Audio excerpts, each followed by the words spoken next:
नमस्कार मित्रांनो, कापूस पिकाचे जास्तीत जास्त जर नुकसान कशाने होत असेल तर ते रसशोषक किडींमुळे आणि याच रसशोषक किडींवर प्रभावी नियंत्रण मिळवणे हे फार कठीण होत असते.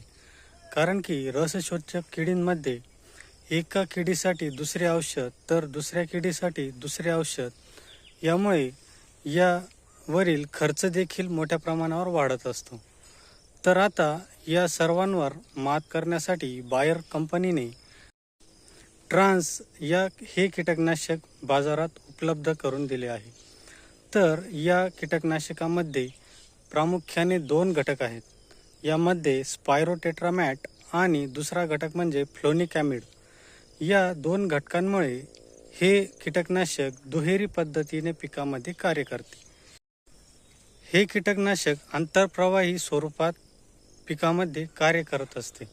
यामुळे औषध पिकात जाऊन कीटकांना मारण्याचे कार्य करत असते. म्हणजेच रसशोषक किडींनी जर रस शोषल्यास तो त्यांच्या पोटात जाऊन त्यांना मारण्याचे कार्य या औषधामुळे होत असते. तसेच हे कीटकनाशक ट्रान्सलेमिनार म्हणजेच पानाच्या वरती फवारणी झाल्यावर पानाच्या खालच्या बाजूला जाऊन देखील कीटकांना मारण्याचे कार्य करत असते. म्हणजेच या कीटकनाशकामुळे ट्रान्सलेमिनार ॲक्शनमुळे 100% कीटकांचे नियंत्रण हे होत असते. त्याचप्रकारे हे कीटकनाशक कीटकांच्या आहारावर परिणाम करत असते. म्हणजेच कीटकांनी पिकातून रस शोषल्यावर ते त्यांच्या थेट पोटात जाते आणि त्यांचा आहार बंद करते. यामुळे कीटक भुकेनेच मरतात.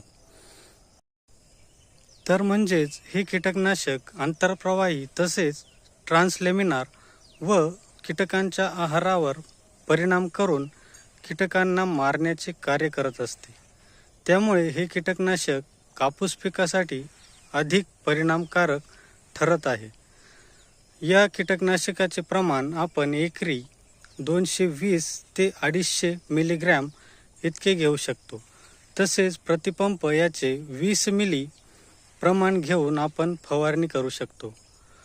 तर मित्रांनो, माहिती आपणास आवडल्यास व्हिडिओज लाईक तसेच चॅनलला सबस्क्राईब करण्यास विसरू नका आणि माहिती इतर शेतकरी बांधवांपर्यंत नक्की पोहोचवा. म्हणजेच शेअर अवश्य करा, जेणेकरून इतर शेतकरी बांधवांना देखील याचा फायदा होईल. धन्यवाद.